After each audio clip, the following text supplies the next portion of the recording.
Salut l'équipe. Un proverbe de comptoir dit jamais 203. Alors ça marche pour un dernier Ricard avant de rentrer à la maison, mais ça marche aussi pour les Warriors et les Cavs qui nous offrent une série culte en 3 saisons avec à chaque fois épisode final début juin.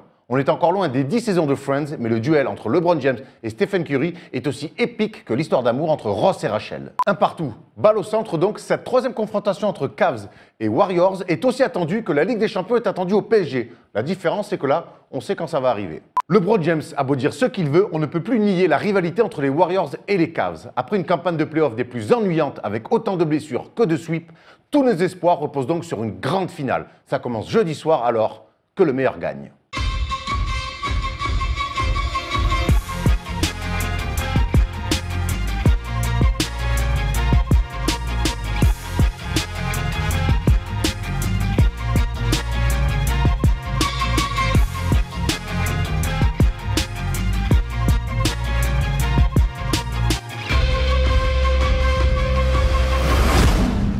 Salut l'équipe, on n'est pas jeudi, mais c'est quand même le First Day Show, un First Day Show spécial preview NBA Finals, du grand classique entre les Cavs et les Warriors, LeBron James face à Steph Curry, du grand classique, donc comme avoir Stephen Brun avec nous. What's up, Stephen Brun? Salut les guys! Belle lunette, hein, super monture. Super Alain bonne piotte. Alain Afelou 2003. Hein. Ouais, petit problème de lentilles. Donc je vais me rabattre sur une paire de lunettes achetées en 2000. On peut voir un petit peu ton t-shirt, un magnifique Frank Curry. combo. Ouais, ouais. Franck Ribéry, Steph Curry qui nous donne un... Frank Curry! Thomas Dufort est avec nous comme toujours. Bah ouais, ça va les gars? Ça va bien? Bah écoute, parfaitement. J'ai envie de commencer cette émission avec ça.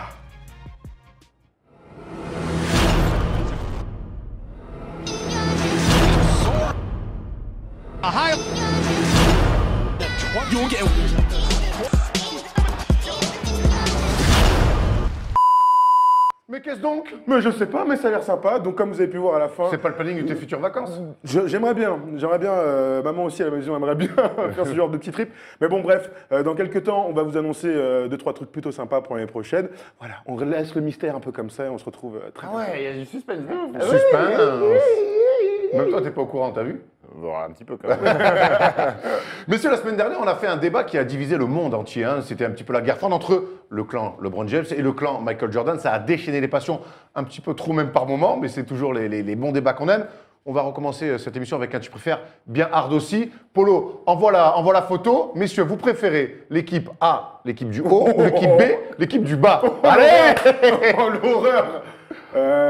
Donc tu joues à 2 meneurs donc dans la première équipe. Hein, Tu joues à 2 meneurs, ouais. Madi Kazaya Thomas, et tu joues sans meneur pour la deuxième équipe. Et tu joues, ouais, c'est ça. Intéressant. Et tu joues avec deux vrais postes 5.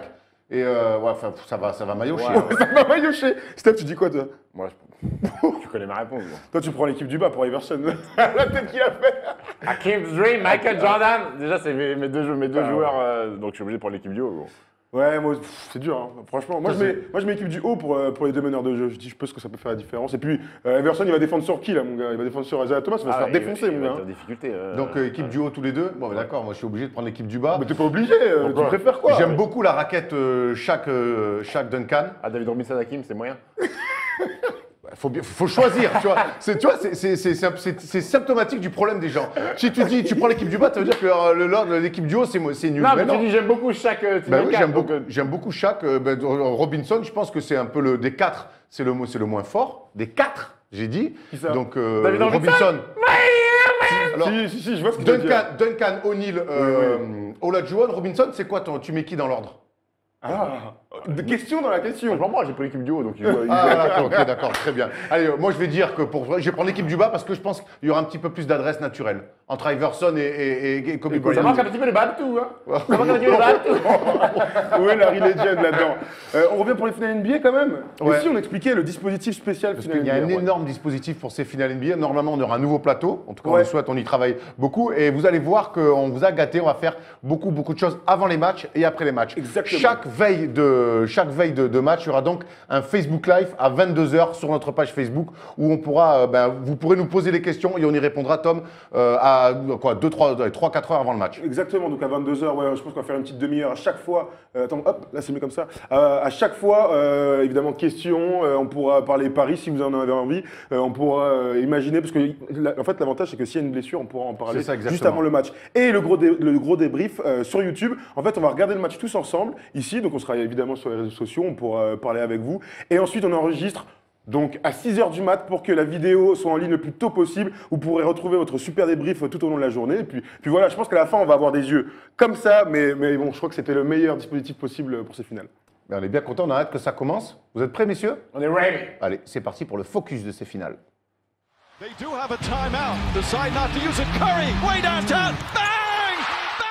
Alors, le focus de ces finales, les gars, c'est qu'on va décortiquer un petit peu toutes les match-up de ces finales. On les connaît quasiment par cœur. C'est la 3e finale entre les Warriors et les Cavs. Et donc, on va poste par poste, match-up par match-up, décortiquer. On va forcément commencer par les meneurs de jeu. Stephen Curry face à Kyrie Irving. Donc, un match-up très attendu entre deux meneurs qui réalisent des playoffs énormes. Thomas, on commence avec toi. Comment tu vois ce match-up-là? On voit les stats sur leurs playoffs. Steph Curry quasiment à plus de 28 points, à 29 points par match. Et Kyrie Irving, lui, quasiment à 25. On a deux profils quand même similaires, des attaquants qui peuvent jouer deux dans les systèmes offensifs de leurs équipes. On se souvient que l'année dernière, ils ont commencé à défendre l'un sur l'autre, et puis ensuite, évidemment, ça change avec J.R. Smith qui va défendre sur Curry ou Iman Shumpert, et puis ensuite, de l'autre côté, Klay Thompson qui va défendre sur Kyrie Irving. Mais en tout cas, ce qui va être intéressant de voir, c'est comment ces deux mecs vont gérer les fins de match. On sait que Kyrie, c'est un tueur. On sait que Curry a plus de mal dans les grands moments, donc ça va être un peu intéressant de voir. Voilà, il n'y a pas d'excuses en plus de blessures. On se souvient 2015 blessure de Kyrie au tout début, son genou, et Curry qui revenait de blessure, il a un genou un peu enflé, donc ça va être cool de les voir à 100% tous les deux. Ouais, ça va être cool de les voir à 100%. Je suis étonné sur le chiffre un peu bas des passes décisives de Kyrie Irving. Alors on sait qu'il y a LeBron dans son équipe qui en fait beaucoup. Il y a énormément le ballon sur ses playoffs. Voilà. Et après, sur les fins de match, tu parlais des fins de match. Kyrie Irving a beaucoup plus de responsabilité sur les fins de match parce que LeBron lui donne les gaufres, tandis que là, Steph Curry, je suis curieux de voir qui va prendre, parce qu'il va sûrement avoir, j'espère, avoir des matchs au couteau avec l'arrivée de Kevin Durant, qui va avoir les ballons pour les fins de match. Je pense que Kevin Durant va plus les avoir que Steph Curry. T'es sûr de ça? C'est à définir. Après, il y a une adaptation au cours du match. Si Steph Curry est à 38 points sur le match, je pense que le ballon va lui revenir. Ça, il faut faire les Warriors en général, donner les ballons au mec chaud. Mais autour de Steph Curry, il y a quand même une énorme interrogation. Les finales 2015, il a mis 3 matchs à rentrer dans ses finales, et du coup, ça lui a coûté le titre de MVP, qu'on aurait quand même pu lui donner. 26 points moyenne, on se rappelle. Mais oui, voilà, on se rappelle que. Il n'est pas MVP, mais bon, il met juste 3 matchs à rentrer dans ses finales. L'année dernière, il est blessé certainement, mais dans l'attitude et dans ce qu'il propose, on avait quand même été très déçus aussi par ses choix. On ne le redira jamais assez, cette fameuse passe dans le dos qui va direct en touche dans un moment crucial. À l'inverse, Kyrie Irving, le match 1 des finales avant qu'il se blesse, il est très fort. Il met 22 points sur ce match-là et avant de se blesser. Et les finales 2016, il est très fort, 41 points sur le match 5 et surtout ce tir de la victoire lors du match 7. Donc clairement, les gars, sur ce match-up, moi, j'ai envie de donner avantage à Kyrie Irving parce qu'on a des certitudes sur les fins de match qu'aujourd'hui, on n'a pas encore complètement avec Stephen Curry. Kyrie Irving est beaucoup plus clutch.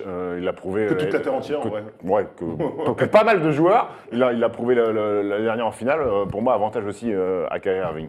Après, sur la forme du moment, on voit que Curry, honnêtement, fait des playoffs énormes. Mais ça ne veut pas dire que. Moi, on donne avantage à Irving par rapport à l'histoire. Oui. Mais en tout cas, sur la forme du moment, il a besoin aussi de nous prouver les choses en finale, Steph Curry. C'est pour ça qu'on a envie de donner avantage à Kyrie Irving. Ouais, moi aussi, je vais sur l'avantage à Kyrie Irving. Franchement, c'est le même profil. Hein. Tu vois, quand tu parles des passes décisives de Kyrie, franchement, quand il a la balle, c'est soit il joue pour lui, soit c'est LeBron qui lui fait la passe, mais à aucun moment il est dans la création pour les autres. C'est aussi sa force, et c'est bien de jouer sur sa force. Avantage à Kyrie Irving. En tout cas, ce qui est cool, c'est qu'on va les voir tête à tête comme ça. Dès le match 1, jeudi soir, on va se régaler. Ils vont commencer peut-être à défendre l'un sur l'autre, on l'a dit, mais de manière générale, après, au fil du match, ils vont s'adapter et ils seront pas forcément en face à face. On passe sur les postes 2. J.R. Smith face à Klay Thompson. J.R. Smith fait des bons playoffs dans le collectif, dans son registre. Défend fort, on l'a vu très fort défensivement sur les Paul George, sur des DeMar DeRozan dans tous ces playoffs. En face, Klay Thompson qui lui toujours dans son rôle défensif. Klay Thompson, les gars, moi, il est en difficulté. 14 points par match sur ses playoffs, 38% au tir. C'est quand même la grosse interrogation. Mais on sait que Klay Thompson, même s'il est capable de prendre feu à tout moment. Je me souviens du match l'année dernière face à OKC où il fait basculer la série avec 11 paniers à 3 points. Et on sait que défensivement, surtout, il va avoir un rôle énorme sur Kyrie Irving. On n'a pas les mêmes attentes pour ces deux joueurs-là. Évidemment, J.R. Smith, pour moi, c'est clairement le role player du 5 majeur, avec Tristan Thompson, voilà, qui est là quand même en fin de chaîne pour mettre des gros tirs par moment, récupérer des momentum. On sait qu'il est capable, sur des sorties de mi-temps, de mettre 2 gros tirs à 3 points et boum, son équipe va mieux. Voilà. Après, Klay Thompson, je me dis que ce gars-là, sur un match 3 où ça va être série, il peut t'en mettre 45 avec une énorme crise de chaleur à 3 points. Donc avantage pour moi à Klay Thompson, même si il fait il a des pourcentages, franchement, les gars, attends, je regardais ça la dernière fois, donc tu as dit 14 points. Les pourcentages de Klay Thompson, 38 et 36% à 3 points. C'est pas beau du tout, après, tu vois.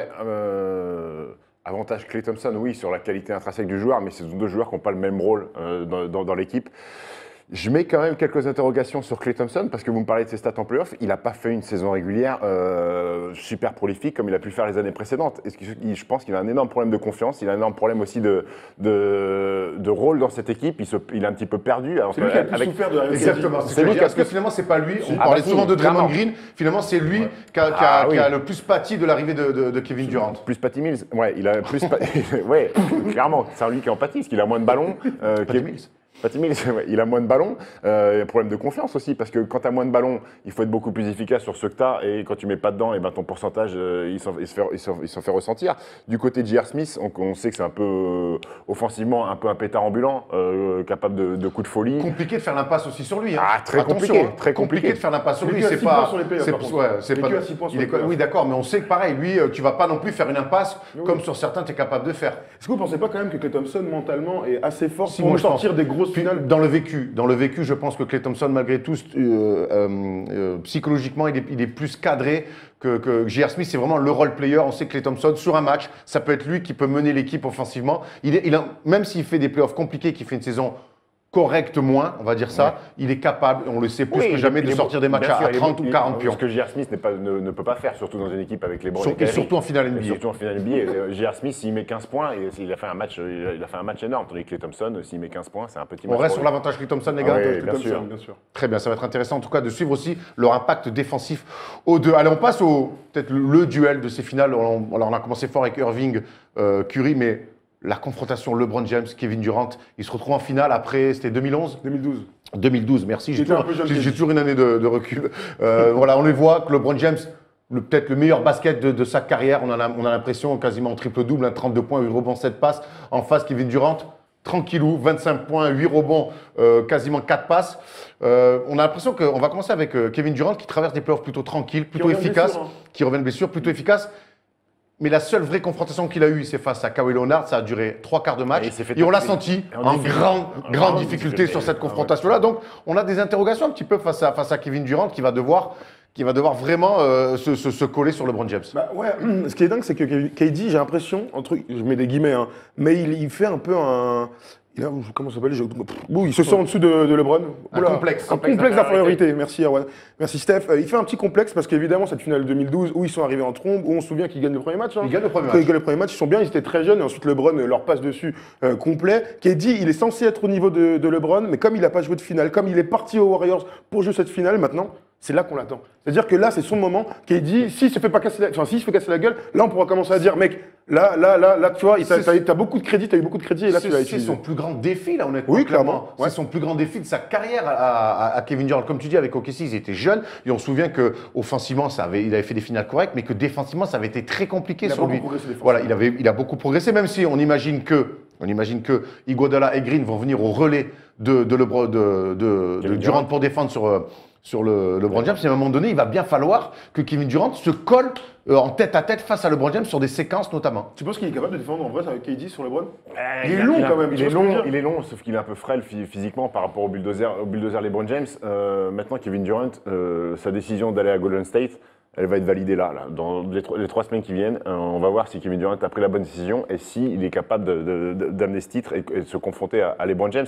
J'ai quelques doutes, moi, défensivement sur Kevin Durant, juste uniquement par rapport à LeBron James, pas défensivement sur d'autres joueurs, parce que LeBron James est plus costaud. Sur les drives, il va le coup d'épaule, la spéciale LeBron James, il va mettre le coup d'épaule à finir. Et même s'il a des longs segments, Kevin Durant, je le vois en difficulté pour stopper LeBron. Surtout si LeBron continue à mettre dedans à 3 points, ça va être compliqué à Kevin Durant de choisir entre je laisse le tir à 3 points ou je l'attends sur le drive. je mettrais avantage LeBron quand même sur ce match-up. On rappelle vraiment, je le répète, son petit match-up face à Kawhi Leonard, on l'a senti Sur une mi-temps. sur un peu plus d'une mi-temps, ça a été compliqué. Ça a été Plus compliqué. que compliqué même. Alors, ça reste une mi-temps, mais c'est les seuls moments où il a eu vraiment un vis-à-vis, un poste 3, un vis-à-vis qui pouvait le contester, et ça a été compliqué. Et Kawhi Leonard, LeBron James, physiquement, c'est similaire. C'est même morphotype. Donc c'est pour ça que pour moi, avantage LeBron, très clairement. Voilà, de toute façon, forcément, avantage LeBron. Quand on voit les playoffs qu'il fait, c'est clairement le MVP, toute catégorie de ces playoffs-là. D'ailleurs, il y a beaucoup de débats qui disent que si le MVP, on comptait les playoffs, il serait MVP, il n'y aurait même plus de débat. Heureusement que ça compte pas du coup. Est-ce qu'à un moment donné, dans ces finales, on va pas aussi éviter un peu l'affrontement Kevin Durant et LeBron James en mettant Draymond Green sur le poste 5 et Kevin Durant sur le poste 4? C'est la question que j'allais vous poser. Comment on stoppe LeBron pour les comment on le limite? Le stopper, c'est trop fort. On se souvient qu'Iguodala l'avait pas éteint, mais limité. Mais il avait limité. Je pense qu'il faut tourner. Il l'avait limité en 2015. Je pense qu'il faut tourner. Ça a été beaucoup plus compliqué pour eux. Je pense qu'il faut tourner défensivement. Ils vont tourner avec Draymond Green qui va se coltiner, Kevin Durant un petit peu, André Iguodala. Ils vont envoyer l'autre un petit peu, Matt Barnes. Ils vont se relayer à 4 pour le fatiguer, pour le toucher, pour l'épuiser. Ils ont les quotas de faute à donner. Après, arrêter les LeBron James, ça n'existe pas. Jamais personne ne l'a fait. On a vu Boston lui donner énormément de lay-up en finale de conférence. Ça nous avait un petit peu intrigué. On se souvient que par contre, les Spurs, quand ils l'avaient battu 4-1, lui avait laissé les tirs. Alors, il met dedans sur ses playoffs, mais est-ce que finalement, c'est pas ça? Si, c'est ça. Moi, pour moi, les l'option. Warriors peuvent le faire. Les Warriors peuvent le faire parce qu'ils ont cette équipe où tout le monde peut changer. C'est-à-dire que, à part Pachulia et Magui qu'on va mettre un peu dans le coin, mais quand tu joues avec Iguodala, KD et Draymond Green, et quand ils jouent avec ces trois-là, et ben les trois peuvent défendre sur des séquences, c'est-à-dire changer sur tous les écrans, et toujours les trucs. Et il faut évidemment ralentir le rythme. Il faut que LeBron joue tout seul, entre guillemets. D'ailleurs, on se souvient dans le match de l'année dernière, à la fin, c'est le match de Muerte, il joue tout seul, il n'y a plus de système. Et c'est là-dedans qu'il faut amener LeBron, c'est-à-dire que maintenant, bats-moi, mets-moi des tirs dans la gueule, sans faire des passes aux autres, et puis débrouille-toi comme ça. Et c'est la seule chance que tu as. Couper les autres de la balle et couper Kyrie surtout. La clé avec LeBron va mettre entre 30 et 40 par match. Si en plus des 30 et 40, il fait 12 passes, là, c'est compliqué de gagner un match. S'il met 30 et 40 et qu'il a 4-5 passes et que vous coupez les autres du jeu de LeBron, vous avez sûrement gagné le match. Mais si vous pouvez. Donc, il va falloir tenir les duels et limiter les aides, quoi. Ouais, clairement. Donc, clairement, les gars, avantage LeBron, c'est pas faire offense à Kevin Durant, mais sur l'expérience, on rappelle le Bougre quand même, 8e finale. 7e de suite, 8e finale. 7e de suite et 8e finale de son histoire. Bon, c'est correct. Ça se défend. Ça se défend. On passe un petit peu au secteur du poste 4 entre Draymond Green et Kevin Love. Alors, c'est deux styles complètement différents. Il y en a un plutôt taiseux qui fait le taf sur le terrain et il y en a un autre qui est un grand wawa qui fait aussi le taf sur le terrain. Draymond Green a eu des déclarations déjà, a commencé des déclarations sur Kevin Love.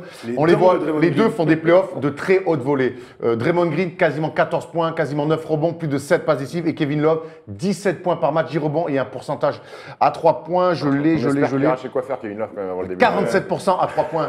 47% à 3 points Kevin Love sur les playoffs. La petite permanente. On a l'impression qu'il le petit frère d'Arwen comme ça. La permanente. On dirait Yannick. Il sera content. Ouais, ça content, c'est clair. J'espère qu'il n'a pas la même vie débridée, aussi débridée que mon frère, parce que sinon il pourrait pas jouer à ce niveau-là. De la gratte. Allez, on laisse Yannick tranquille. On a l'impression que Kevin Love, finalement, ça fait 3 ans qu'il est chez les Cavs et c'est peut-être on l'a jamais senti aussi bien dans ce collectif-là. Il est plus critiqué par ses coéquipiers, il est plus remis en question. Il est dans le collectif, il met ses points, il est très adroit. Il est performant quand même. Il prend des rebounds. Attends, quand je vois ça sur les playoffs, 17 points, 10 rebonds. Attends, c'est des super stats. Pour une 3e option offensive d'une équipe, c'est quand même hyper honorable. Moi, j'en connais qui rêveraient de tourner à ça. Regarde la marque Aldridge, là. Aldridge à 17 et 10, tu signes tout de suite. Tu vois. Donc, ouais, Kevin Love, aujourd'hui, il est bien dans son match. Maintenant, dans ce match-up, je ne peux pas imaginer Draymond Green ne pas lui casser la gueule sur la férocité, sur la dureté. Parce que là, Kevin Love, moi, je l'ai trouvé très fort parce qu'il est adroit, mais il trouve des hooks. C'est le seul, finalement, dans cet effectif, avec LeBron évidemment, à avoir du post-up game, à aller mettre des hooks, à mettre des petits fadeaway et donc à amener un peu d'alternance aux Cavs. Donc, moi, je pense que Draymond Green, il peut lui casser la gueule. C'était un mot sur Kevin Love, poste 4 que tu maîtrises à la perfection. Ouais, non, Kevin Love, je pense que sa 3e année maintenant à Cleveland. Je pense que les 2 premières, on était encore focus, on lui tapait dessus parce qu'on attendait le Kevin Love de Minnesota, on était dessus sur sa soft-té, tout ça. Maintenant, on l'a laissé un petit peu de côté, il fait le taf comme il faut. Alors sur l'impact physique, je pense qu'il va être en difficulté face à Draymond Green quand il va vouloir jouer des post-up. Mais le fait d'avoir LeBron et Kyrie dans son équipe, il va quand même créer un gros souci pour les Warriors avec les drives et les percussions de LeBron. À un moment, Draymond Green, il va pas pouvoir rester sur Kevin Love, il va falloir aider. Et c'est un magnifique défenseur pour ça dans les airs. Z. Et lui, il va se mettre dans son petit corner fétiche et de temps en temps, il va nous planter des 3 points. Donc ça peut être aussi un vrai casse-tête pour les Warriors. Après, Kevin Love, il n'est pas là sur les finales 2015. On se souvient, il est blessé au premier tour avec Kelly Olynyk qui lui déboîte l'épaule. Et en 2016, il est touché à la tête à un moment donné. Ça lui coupe un peu son œil. Et puis surtout, il se mue sur les derniers matchs. On a un rebondeur. Oui. Voilà, il fait plus que ça. Il ne voit plus la balle en attaque. Donc il a quand même une expérience. Il a cette expérience de l'année dernière. Et cette année, on se met dans son basket. On l'a quand même senti. Tu vois, on a vu quand LeBron n'est pas bien face à Boston, il ne prend pas non plus le leadership. Non, c'est Kyrie, personne quoi. Alors Ford le fait payer un petit peu, Kelly Olynyk l'ont fait payer aussi. Dès qu'on retombe dans de la dureté, il souffre un peu. Et j'ai l'impression surtout que le pire match-up pour Kevin Love en NBA, c'est Draymond Green. Ouais, c'est vrai. On est d'accord là-dessus, donc avantage pour vous, hein? Draymond Green, ouais. Oui, avantage à Draymond Green, il a détruit tous les postes 4 du championnat et encore plus en play-off. Et on sait que Kevin Love, c'est pas un vaillant au niveau de la maillage, donc clairement Draymond Green.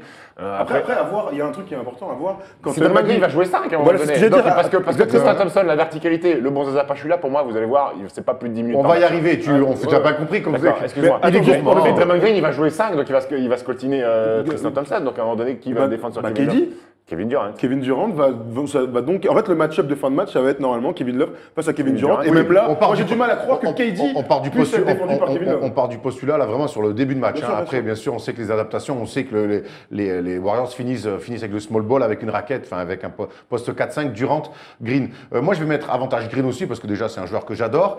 Et surtout parce que. Mais attention à Draymond Green au pétage de plomb. Il est très fort sur ses playoffs, il a quand même un grand wawa, il s'énerve beaucoup, il est énormément, mais il est beaucoup, je le trouve très vite et trop vite dans la frustration sur certains matchs. Attention, l'année dernière, ça leur a coûté très cher quand même. On passe au secteur intérieur de manière assez large. Chez les Cavs, finalement, il y a un mec à l'intérieur, c'est Tristan Thompson qui fait un chantier. Qui fait des très bons playoffs. Qui fait des très très bons playoffs. Mais il est seul dans ce registre-là de sutier. On le voit là, 9, quasiment double-double. Hein. Avec des pourcentages corrects. Alors, on sait comment c'est frappé, c'est pas la sécurité sociale. Et en face, pour le coup, il n'y a personne vraiment dans ce profil-là, gaillard, véloce et tout. Mais par contre, ils sont plus nombreux. Zaza Pachulia, Magui, David West aussi, qui peut être sur un poste 5. Donc, c'est compliqué là d'essayer de trouver un avantage. Après on peut rajouter à Tristan Thompson, il y a aussi Channing Frye qui joue beaucoup au poste 5, mais qui est au large aussi. Mais ça fait un autre, poste 5, ça fait un autre casse-tête. Quand vous avez Channing Frye et Kevin Love dans la même équipe, ça fait un casse-tête compliqué à défendre pour les Warriors. Tristan Thompson, il va avoir énormément de travail parce que c'est lui la garantie au rebond, d'abord offensif. Parce qu'on sait que lui, de toute manière, dans les fins de match, il va toujours récupérer, lâcher des ballons et mettre des gros tirs derrière pour son équipe. Mais ce qui va être important, c'est quand même comment il va se comporter dans les aides. On sait qu'il est très mobile.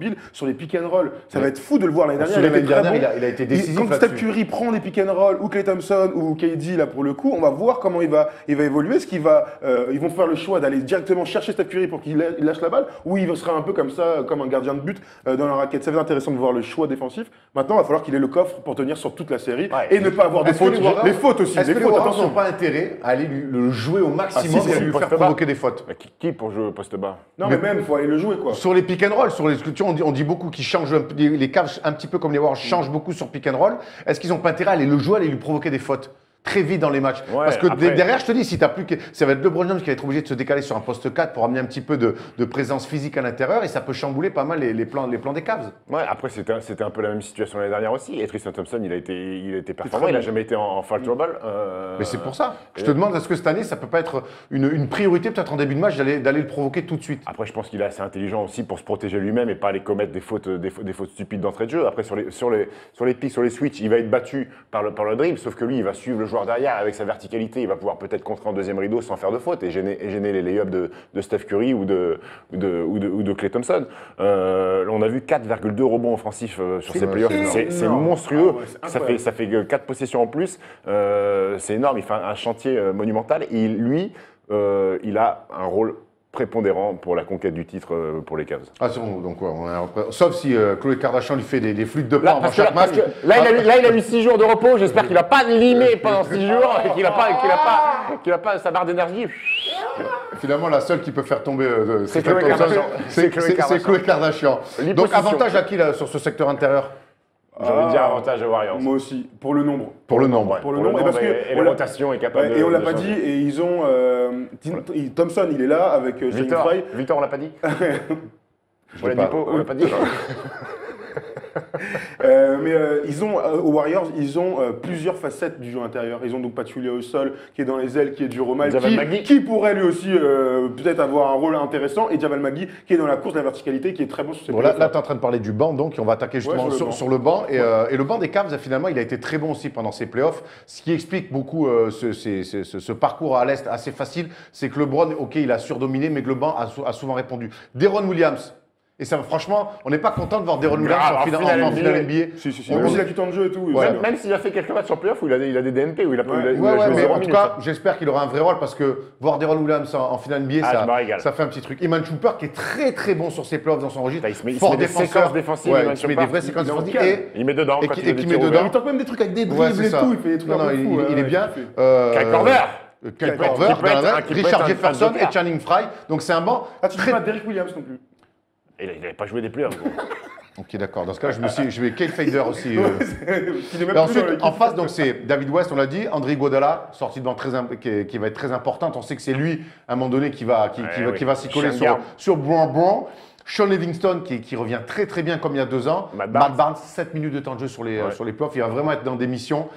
Javal Magui, qui est bien. Et Yann Clark, 14 minutes de moyenne. Qui met dedans. Qui est Dans du capable tir. sur un match de mettre 10-12 points en sortie de banc. Et moi, alors, j'ai envie de dire, quand je vois les deux bancs des équipes, j'ai presque envie de dire égalité pour le coup. J'ai du mal à me Tie mouiller. game. Ouais, j'ai envie un petit peu. Sur cela, c'est peut-être la seule opposition où j'ai envie de me dire, mais sur les deux bancs, il y a des armes vraiment des deux côtés. Et les deux bancs ont bien répondu depuis le début de ces playoffs. Et un truc qui est intéressant sur ces deux bancs, c'est que ce sont deux bancs qui jouent beaucoup, mine de Ouais. rien. Tu vois, quand on pensait qui jouait à 7 là, Toronto. Washington. Non, Washington. Oui, joue à qui 7. joue à 7, tu Alors te dis, qu'ils mais attends, avaient c'est un pas banc, possible. ouais. Là, quand je vois les deux bancs, je me dis Houston. qu'on peut Houston voir a ça. fait des matchs en jouant à 7, exactement. Mais après, il y a eu des blessés et tout. Mais en tout cas, là, il y a 10 mecs qui peuvent jouer, qui peuvent apporter entre 5 et 10 minutes, très Et on intéressant. va y venir après. Après, c'est les coachs qui ont la clé des bancs, les rotations. Et voilà, Alors, c'est juste avant de passer au coach, vous me dites avantage qui sur le banc pour vous? Moi, je dis égalité. Tie game. Tie game aussi. Ouais, franchement, c'est difficile parce qu'il y a du talent des deux côtés, clairement, et il y a des profils intéressants et d'expérience aussi. Ouais. Donc, elle va dire égalité. Sur le coaching, justement, on y arrive. Steve Kerr, il y a toujours une interrogation autour je crois pas. de lui. Mike Brown, mais c'est Mike Brown pour l'instant qui est coach. Ça a l'air de bien se passer, malgré tout, avec Mike Brown. Et surtout que le système Warriors, les mecs, finalement, on le connaît depuis 3 ans. Et on a l'impression que ça leur cause pas vraiment de problème que Steve Kerr ne soit pas là Mais sur le banc. moi, j'ai un petit mébol sur Mike Brown. C'est que depuis le début des playoffs, il n'a pas eu de décision à prendre. Il n'a pas eu de choix à faire pour faire basculer un match. Et là, c'est finale NBA. Il va y avoir clairement des décisions à prendre, des choix tactiques, des rotations à faire les bons changements. Et c'est là qu'on va voir les grosses lacunes de Mike Brown. C'est sur les matchs couperés. Ouais, peut-être, oui. on verra. Écoute, après, c'est un entraîneur d'expérience qui a fait une finale NBA, lui aussi en 2007 avec LeBron, justement, ouais. à Cleveland. Non, mais je veux dire, Pointu ça fait- techniquement, sa finale NBA. Allez, ballon à LeBron, et on regarde jouer. Allez, LeBron, tape des mains. Bobby Dixon, tu vas te mettre dans le corner et puis si tu shootes. Oui, j'ai le BE2. Oui, j'ai le BE2, j'ai travaillé pour. J'ai passé le tronc commun. Ah, bah, c'est vrai J'ai que ça va être tiré le intéressant de choix voir. isolation, le jeu en isolation. Bah, mais de toute manière, ce qui va être cool de voir, c'est au-delà des grands choix, c'est comment les équipes vont aborder les matchs, les défenses sur pick and roll, au-delà même des rotations pures et tout, les défenses sur pick and roll, qui va avoir les premiers ballons, par exemple, c'est les Warriors, ça va être cool de savoir ça. Et puis ensuite, de savoir si réaction il y a besoin d'avoir pendant la série. Là, ça va être intéressant de voir Mike Brown. Mais après, Mike Brown ne prend pas les décisions. Hein. Tu sais, l'autre, il est peut-être dans son lit d'hôpital, Non, après, mais après, il donne des Steve directives. Kerr, on l'a vu en Coupe demi-finale, d'Europe, finale, ouais. il était dans le vestiaire où c'est lui qui parle dans le vestiaire, tout Exactement. ça, allongé sur la table, c'est lui qui fait les speeches. Alors forcément, tactiquement, tout est décidé par Steve Kerr. C'est à Mike Brown de les appliquer. Mais, mais après, il y a l'instant T. après, il y a l'instant T. Il y a l'instant où il faut T, prendre il y a une des décision, fait changement Voilà. ou pas. À moi qui s'est relié au Non, mais attends, si LeBron il avec prend, un Steve coup de Kerr. chaud, il prend un vrai coup de chaud défensivement, qu'est-ce qu'on fait? Si Kyrie Irving prend un coup de chaud défensivement, qu'est-ce qu'on fait? Si là- un mec sort du et bois c'est là, je me et dis qu'il que les Mike sanctionne. Brown, il a des lacunes et il va pas y arriver. Bon, on verra. Ok, écoute, on verra. donc Mike Brown, il y a des interrogations autour du coaching des Warriors, mais il y a aussi des interrogations autour de Tyronn. Tu parles qu'il n'a jamais eu de décision à prendre Mike Brown. C'est un petit peu le même cas que Tyronn. On les a vus quand LeBron n'a pas été bon face aux Celtics, il n'y a eu aucun choix tactique, aucune réaction tactique dans la défaite face à Boston. Et Tyronn, c'est un petit peu la LeBron dépendance pour Tyronn. Tyronn, c'est l'assistant coach de LeBron James. Voilà, d'accord, on est d'accord. Après, quand il perd face aux Celtics, pourquoi? Parce que LeBron met 11 points. Et il y a pas. Mais il y même, a on va rien plus d'autre. loin. L'année dernière, ils sont menés 3 en finale. Il est là sur le banc, il change rien dans son line-up. De mémoire, c'est ça. De mémoire, il change pas grand-chose et tout. Après, il y a peut-être des discours. Mais ça, c'est pareil. Encore une fois, j'ai plus l'impression que c'est LeBron qui les amène.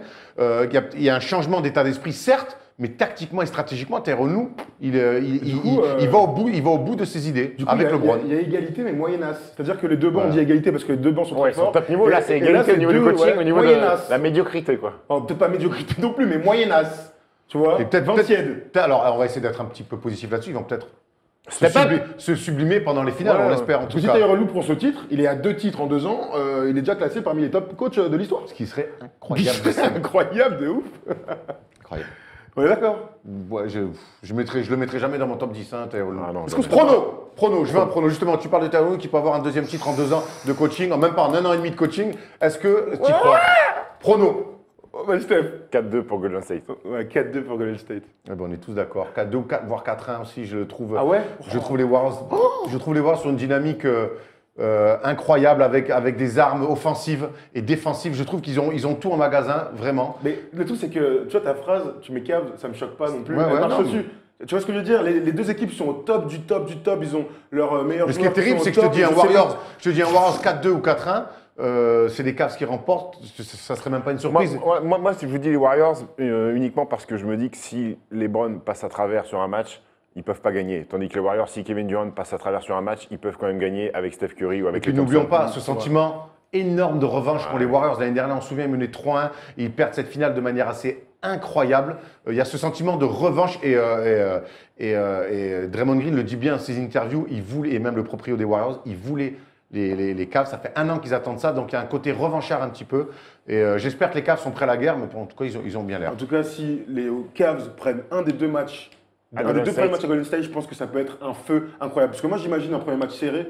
Si les Cavs le prennent, mais derrière, la série, pression. elle est totalement impossible à prédire. En tout cas, ça annonce des finales vraiment géniales, des finales vraiment excitantes. Mais est-ce que c'est vraiment les finales les plus excitantes depuis ces 20 dernières années? On voit ça tout de suite dans le débat.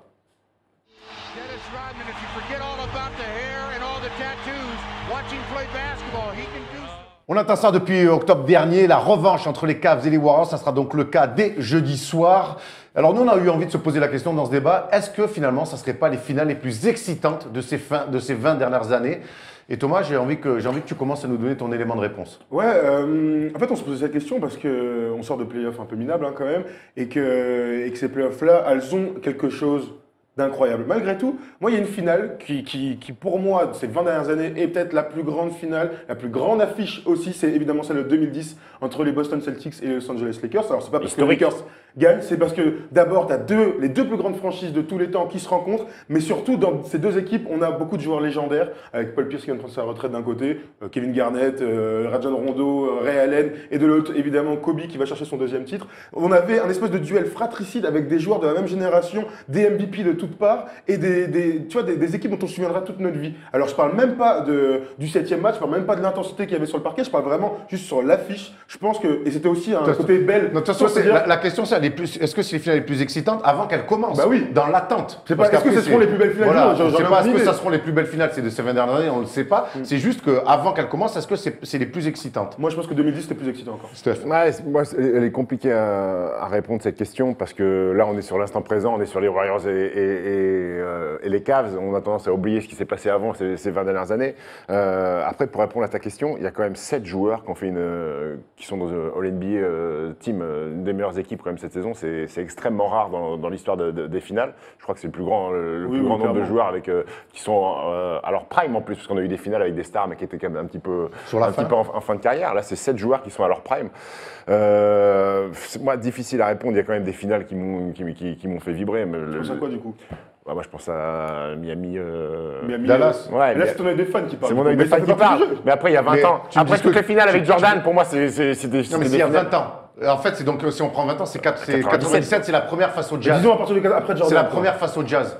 Donc il fait ces deux, après il fait les deux face au Jazz. Après, tu sais bien, parce que moi j'ai noté un peu des trucs. Donc il y a ces finales de Jordan face au Jazz. C'est quand même Mais on les Karl connaît Malone. les finales, mais sur le papier à la base, C'était des finales NBA, on était excités, mais on n'était pas excités. Comme aujourd'hui, il n'y avait pas. Quand même, on était excités. Stockton, Malone, Jordan, c'était. Ouais, mais pour moi, c'est moins excitant que ce qu'on vit aujourd'hui. Après, t'as le local, t'as avec les Spurs, où là, la finale. Est-ce que tu te rappelles, il y a 20 ans, ton état émotionnel? Mais il avait 16 ans aussi, ça change tout quand même. D'accord, mais oui, mais je te dis, le Jazz, de toute façon, et même si c'était Karl Malone Stockton, c'était quand même moins excitant qu'aujourd'hui. Aujourd'hui, les gars, on a les deux meilleures équipes depuis 3 ans qui se rencontrent, donc il y a un vrai suivi, il y a un vrai feuilleton, c'est ce que je dis dans les tutos. Il y a un vrai feuilleton, on a le meilleur joueur. On peut répondre oui et non à ta question. On a le meilleur joueur depuis 10 ans, on a le double dernier MVP jusqu'à que Russell Westbrook aille récupérer ou autre aille récupérer son trophée de MVP. Moi, je dis, après, il y a les Lakers qui font un flip-it, mais ces finales-là, ils détruisent tout le monde.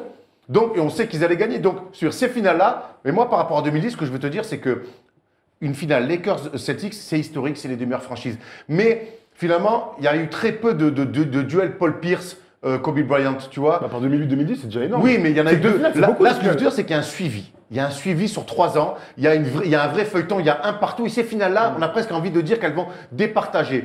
On a des joueurs qui sont dans leur prime et puis on a surtout une histoire. Celtics, Lakers, c'est une histoire, mais une histoire qui date de 50, 60 ans. Là, on a une histoire qui est en train de s'écrire sous nos yeux entre Draymond Green, Kevin Love, entre Steph Curry, Kyrie Irving, entre LeBron James. Il y a une histoire qui s'écrit et qu'on est en train de vivre. On est au début de quelque chose. C'est comme les mecs dans les années 60 qui ont vécu les premiers Boston Lakers. Moi, je dis que pour ça, c'est les finales les plus excitantes depuis les 20 dernières années. Parce qu'il y a une vraie rivalité qui est en train de se créer entre ces deux. Les Miami Spurs, ça t'excitait pas en 2013, 2014? Non, moins par contre, ça c'est vrai, moins. Non, mais c'était top, hein. C'était top. Mais attends, je te parle que là, moi, je suis comme un fou. J'attends ces finales comme un fou. J'attends toujours les finales comme un fou. Tu les attends pas comme un fou parce que les playoffs ont été merdiques? Aussi, peut-être. Si les playoffs avaient été exceptionnels, peut-être qu'il y aurait eu tout. moins d'attentes sur cette finale, non? Parce que là, on mise tout. La post-season, on mise tout sur ces finales parce qu'on a été. Ça a été de la merde. Oui, mais attends, En début de saison, je crois que c'est la première fois de l'histoire que sur 3 ans d'affilée, des équipes comme ça se rencontrent. Il y a un vrai suivi. Et ça, quand même, c'est ce qu'on aime dans ce sport-là. On est tout le temps en train de dire qu'on manque de rivalité, qu'on manque d'histoire et tout. Je vous dis que dans 20 ans, peu importe le résultat de ces finales, dans 20 ans, on parlera de ces 3 finales, et en tout cas peut-être il y en aura d'autres après, mais de ces finales entre les Warriors et les Cavs. Ce feuilleton sur 3 saisons, c'est ça qu'on aime. Il y a eu beaucoup trop de turnover ces dernières années. Là, moi je me délecte de ça. Tu te délectes, c'est très bien, j'adore ce mot. Mais tu te dis, il y a eu beaucoup trop de surprises ces dernières années. Là, les gens pas forcément de surprise. Non, pas de surprise, mais c'était des équipes différentes, enfin des vainqueurs différents. Là, si ça continue pendant X temps, on va retomber sur les gens qui vont dire ah mais c'est toujours la même chose. Tu sais, les mecs qui sont gavés qui vont dire ah mais on veut des nouvelles surprises, c'est relou d'avoir sur les Cavs, sur les Warriors. Tu vois ce que je veux dire? Là où je rejoins Erwan, c'est qu'on est en 2016 et au moment T, tu disais tout à l'heure, c'est qu'il y a quand même l'histoire, elle est incroyable. 2017. Avec qui? 2017. J'ai dit 2017? 2016. Au coup, depuis l'année dernière, j'ai pas dit non plus 2004. Comme mes lunettes. Quand j'ai acheté mes lunettes, c'est en 2004. Et ce qui est vrai, c'est que l'histoire est incroyable parce que tu parles du feuilleton, mais c'est vrai que l'arrivée de KD contre LeBron, Curry, comment va-t-il réagir? C'est vrai qu'il y a une attente incroyable. Et ce qui est fou, c'est que la finale, on savait que ça allait être Warriors-Cavs. Ils nous ont pas déçus, il n'y a pas eu de blessure importante tout au long de la saison. Et finalement, on a à ce moment-là. Ça, tu as raison, parce que les deux finales 2015, elle est tronquée. Il n'y a pas Kyrie Irving, il n'y a pas Kevin Love. L'année dernière, il y a une interrogation autour de Steph Curry. Là, cette année, il y a tout le monde est healthy. Tout le monde est au complet, tout le monde est en pleine bourre. Les deux équipes sont au max parce qu'ils ont traversé les playoffs dans leurs conférences respectives de manière tranquille. C'est les finales. On attend tout ça depuis le mois d'octobre et tout le monde est au rendez-vous, moi je vous dis. Et puis, c'est l'histoire. Souvenez-vous, on a tous vu les reportages sur les finales entre Magic et Bird. Ces vieux reportages. Dans 20 ans, on va se régaler de... Et dans 20 ans, mon gars, et là, on est en train de vivre ça. Donc, ne commençons pas à dire non, avant un. Là, c'est ce qu'on vit. On vit l'histoire au présent et c'est top. Enfin, pour moi, ça, je trouve que c'est les finales les plus excitantes depuis bien longtemps. Et il y a pas mal de gens qui étaient d'accord. Hier, on a mis une petite photo pour avoir vos avis sur Twitter, Facebook. Sur Les commentaires, ouais. Sur Facebook. Bon, vas-y, Polo, envoie-nous les quelques commentaires qui ont été sélectionnés juste avant l'émission. Il y a pas mal, évidemment, d'avis dans les deux côtés. Wow. Alors, énorme pavé de le mec nous a fait une rédac. Le mec nous a fait une rédac. Mais c'est mon pote Loïc Dijon qui était avec mon espoir à Ah bah Brest. voilà, parfait. Donc lui, il dit le Lakers Boston de 2008. Loïc. Le Lakers Boston Didi. de 2008, qui reste pour moi le top de ces 20 dernières années. La rivalité, une vraie, entre les deux équipes de franchise avec le meilleur palmarès en NBA, une histoire qui a traversé des générations. Voilà. En gros, lui, il est d'accord avec nous. Au bout d'un moment, c'est vrai que c'est peut-être aussi les fans qui parlent, hein. Mais c'est vrai que Boston LS, c'était incroyable. Vas-y, Polo, enchaîne avec le deuxième commentaire. Alors, Joachim Noah Bucket. Noah Buquet qui dit: je pense que c'est une finale des plus excitantes, c'est la belle entre les deux teams. Il est d'accord avec toi. Juste pour ça, je suis persuadé que ce sera une belle finale. L'occasion pour les Warriors de prendre leur revanche sur l'année dernière et KD va vouloir sa bague. L'occasion pour les Cavs de faire un back-to-back historique et une place dans le top 3 all-time assuré pour LeBron. C'est une des interrogations. Donc, Attends, dernier commentaire. Quoi qu'il arrive sur ces Dernier finales, de toute commentaire, façon, Polo, ce sera vas-y, on va. historique. Oui, c'est vrai, mais t'as raison, il y a un côté historique. Petit dernier commentaire, Polo. Oui, évidemment, et il a raison. Disons que les playoffs étaient tellement sans intérêt qu'on n'a jamais attendu une finale avec autant d'impatience. Il y a aussi de ça. Il a raison, bravo David. Il pose toujours des questions, David Devine. Oh, ouais, celle-là.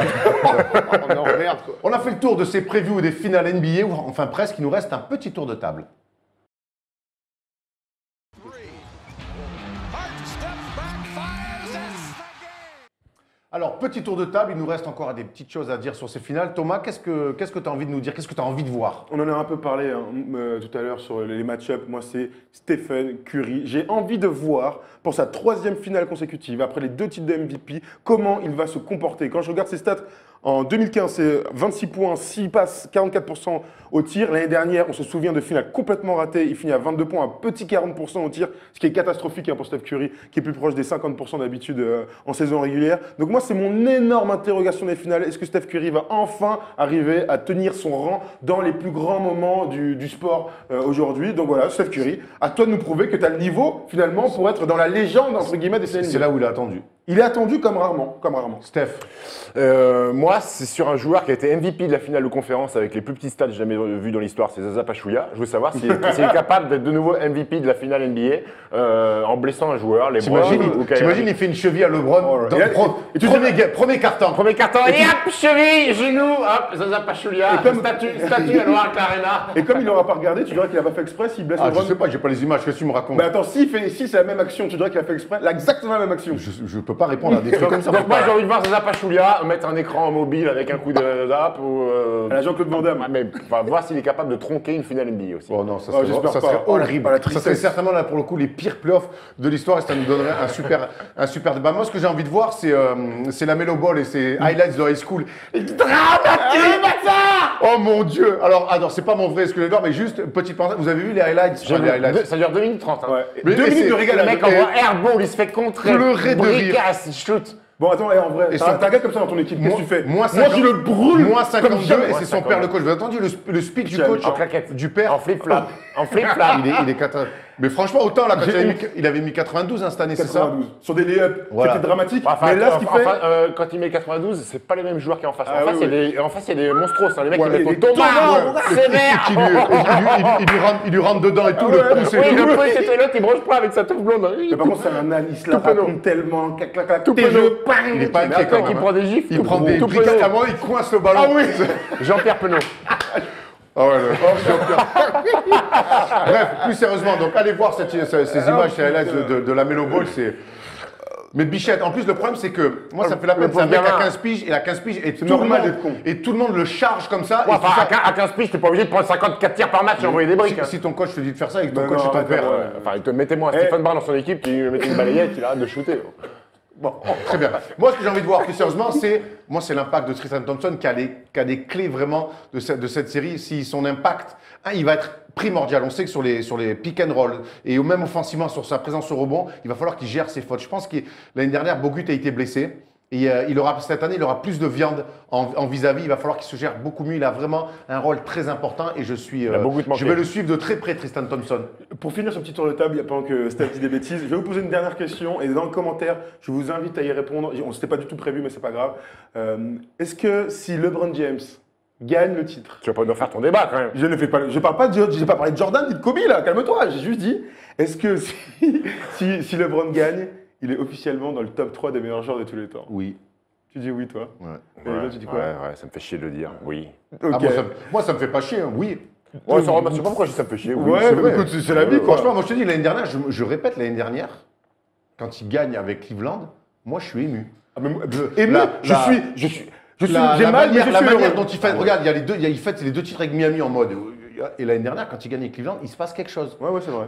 Ramenons toujours tout à l'histoire. L'année dernière, le titre de l'année dernière, il est historique. Et si cette année, il fait un back-to-back avec Cleveland, je t'en parle même pas. Non, pas à Donc, l'histoire, à l'émotion. Aussi, Parce que, mais ça parce va que quand avec. tu dis que c'est ému, The c'est vrai. feeling, the C'est vrai que feeling. l'année dernière, alors c'était match extraordinaire et tout, et c'est vrai que quand il gagne, Franchement, j'ai des frissons de fou. Alors, tu sais, il est 6h du mat, il commence à faire jour, j'entends les coqs et les oiseaux, parce que je vis dans une ferme, hein, évidemment. T'as les frissons parce que t'es sous, non, surtout. Ah non, non, attends, pour le match, je voulais être concentré, j'ai pas bu une goutte. Bon, une petite rebier peut-être, mais c'est tout. Et c'est vrai que C'est l'émotion. pour ça, t'étais en manque, ça me fait les frissons. Et c'est vrai que l'émotion. Et c'est vrai que là, s'il gagne encore une fois, on pourra parler d'émotion pour.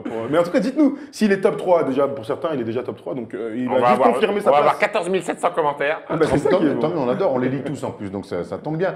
Bon, on a là. Évitez les insultes dans les commentaires, parce qu'après on est obligé de supprimer, c'est un peu relou. Ah Et ouais. surtout que ça sert à rien, il y a beaucoup d'autres manières de faire passer son avis que d'insulter mère, père ou qui que ce soit d'ailleurs, ou les gens d'ailleurs. Ouais, les gens. Argumenter, il y aura jamais rien de mieux. Place au quiz, messieurs. The series. It's Lillard. He got the shot off. Lillard, good! Oh, on est de plus en plus rodé, t'as vu ça? Là, j'étais presque assis. Boum, alors, petit quiz. Ouais. Bon, Je vais gagner, j'ai des chances ou pas? bah, t'as des chances. Bon, hein. finale NBA, Tu as des chances. J'ai Didier. C'est- Didier Comme des chances. comme c'est les finales NBA. non. Il a dit quoi Didier des chances. Des chances, Stephenson. Deux chances, Stephenson, c'est très bien. Ça marche bien. Alors, messieurs, je retrouve mon petit quiz. Alors, comme c'est les finales NBA, j'ai évidemment fait Un quiz spécial, premier tour de playoff. Ah non, finale de proie. T'es sérieux? Ah bah oui, je me suis régalé. Non, je rigole, Erwan, rigole. Oh, voilà, là, j'avais la gagne dans la pocket. Tu me respectes pas sur la proie. Hein. Eh, vous savez quoi? Vous savez quoi? Je vous ferai la prochaine fois un squeeze spécial quiz, proie. un quiz. Comme ça, personne pourra jouer vu que personne ne regarde la proie ici. Alors, c'est parti, petit quiz les gars. Oh là, je vois en plus des trucs. Vous êtes prêts? On commence. Très simple. Ouais. Une année, un MVP des finales. Jusqu'ici, c'est très simple, on est d'accord. Ouais. Steph, Laisse-moi le vous êtes valider. prêts? 1969. Bill Russell. Non. Allez, Victor vas-y. Berlin. Non. C'est la première fois que le titre avait été détruit parce que Bill Russell aurait pu le gagner 10 fois, mais finalement, il a jamais eu. Eddie Baylor. Bob Pellet. Non. Petit indice. C'est le logo. Jay West. C'est là-bas. 1-0 pour Steph. Deuxième, 1980. Il était rookie. Magic Johnson. Magic Johnson. Ouais, c'est un bien. partout. Steph. 1990, on a une naissance. 1990. Joe Dumars, Non. Isaiah Thomas. Asia Thomas, évidemment. 89, c'était Joe Dumars. Eh oui. Tu vois, un peu comme Iguodala, Ouais, c'est entre ça, guillemets. Et ensuite Asia Thomas. On se rapproche, hein, voilà. Shaq. Dites-moi une année. 2000, 2001, 2002. En fait, c'est pas du tout ce que je voulais faire. Je voulais Ouais. dire 2000 et en fait, j'ai lu Shaq. Shaq. Très bizarre. Très bizarre. Face très bizarre. Je suis désolé. En fait, t'as On deux enchaîne, c'est pas grave. réponses, Il y a 2-1 quand même pour Erwan. 2007. Hakim Olajuwon. 2007. Oh, le chien vert. Ah, 2007. 2007, merde. J'y étais, toi. Mais quel bâtard, il y était. Ah, Tony. Mais oui. Tony, Attends. Tipeee, ah oui, Bah oui, 2007 contre 2007, Cleveland. bah oui. Tipeee, ouais. Il y était quand même le gars là-bas. Regardez Tony comme il est beau avec, Yeah, baby. avec des lourds ses baskets, mon gars. Vous êtes prêts? Il en reste plus que 2. Ça fait deux partout. 2 partout. 2011, Dark Nowitzki. Ah, Dirk Nowitzki. Ah, c'est là-bas. Allez, le dernier, vous êtes prêts? 2014. Kawhi Leonard. Kawhi Leonard. Ça fait 3-3, évidemment. Nous Shaq. ne pas. 4-3. Disons un dernier. Un dernier. 2008. Kobe Bryant. Oh, Oh non, il a dit c'est ouais. faux, c'est faux. Paul Pierce. Paul Pierce.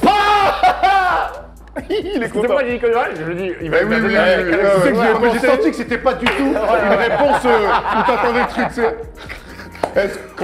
On enchaîne avec un deuxième petit jeu qu'on n'avait jamais fait. Je vous donne un poste et une équipe, donc l'année et tout ça. Vous me donnez un nom. D'accord. Ok?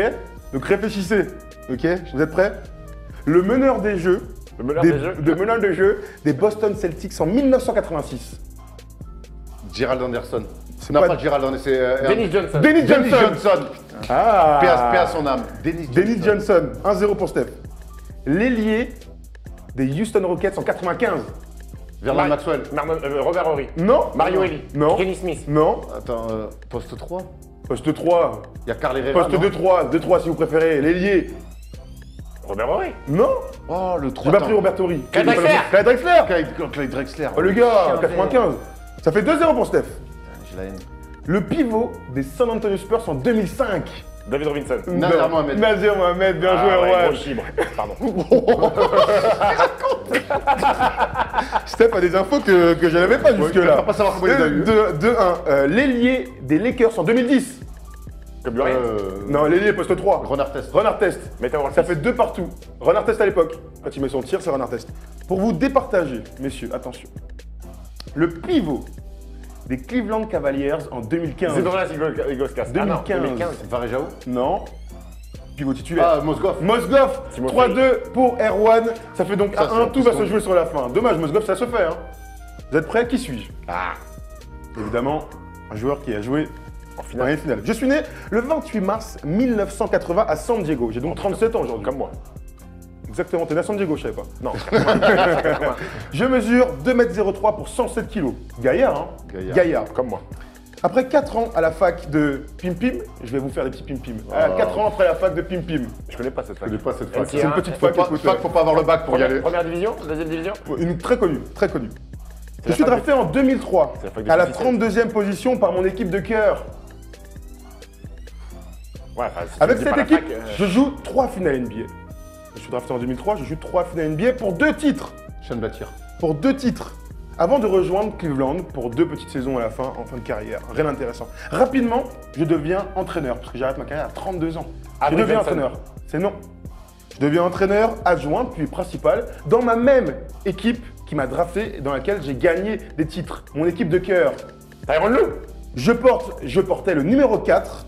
Je suis le fils d'une légende NBA qui Luke avait Walton. mal. Bill Walton. Bill Walton. Luke Walton. Walton. Bravo. Luke Walton. Bien joué, T'as Steph. UCLA. Non, il était à Arizona. Arizona. Arizona 4 ans. Bravo, si, Steph. si j'avais dit ça, ça aurait été trop facile. bravo, Donc, Steph. Luke Walton, bien Arizona. joué, qui a quand même 2 titres de champion et une finale en tant que rookie en 2004. J'aime pas que les Lakers. Bah, les Lakers, Ah oui, il est à son père, fond, son père, ah, UCLA, là, tout ça. à fond. Bravo messieurs, Bravo. on s'est régalé, Très bon petit quiz. On s'est régalé. Le truc des postes et des machins, on refera parce que ça superbe. te demande des trucs. Ouais. Et là, on voit qu'on n'est pas des mythos. C'est très Parce bien. que Dennis Johnson, poteau. Dennis Johnson, si. C'est vos gars. Décédé d'ailleurs. Ouais, décédé pas à son âme. Et je crois qu'il avait fait une finale avec, j'en suis sûr, avec les Seattle Supersonics en 79. Il me semble un truc comme ça. 79. Ça va les nines. D'un truc comme ça. Merci Voilà. Tom, c'était top. Bah, exactement. Nous, on se retrouve dès. Paul, jeudi envoie le soir. Ouais, jeudi jeudi soir, soir, envoie Polo. le planning, envoie le Polo. planning. On se retrouve dès jeudi soir, 22h pour un Facebook Live. Sur la page de la First Team et puis on se retrouve dès vendredi matin pour le premier débrief du match 1. On a hâte, ça va être très très chaud. Qu'est-ce qu'il y a? Qu'est-ce qu'il y a, T'inquiète, Paul vas-y, continue. Donc vous voyez, donc, au 1er juin, vous avez tous les dates. Si jamais matchette, on l'espère en tout cas, une grande finale.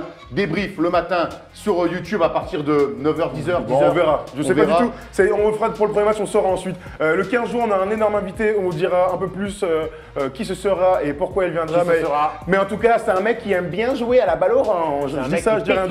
d'autre. Autre chose, il y avait des t-shirts à gagner la semaine dernière. Ça se passe maintenant tout de suite. On a sélectionné un mec sur Twitter, un mec sur Facebook. Vas-y, Polo, envoie-moi tout ça comme le truc. Alors, c'est Jesus Offshore sur Twitter qui a gagné. Allen Iverson. Il veut celui d'Iverson, tu nous envoies un petit message, ton adresse et on t'envoie ça rapidos. Sur Facebook, c'est Dimitri Vandel, le fils de Philippe. Qui a présenté le journal du Hard. Exactement.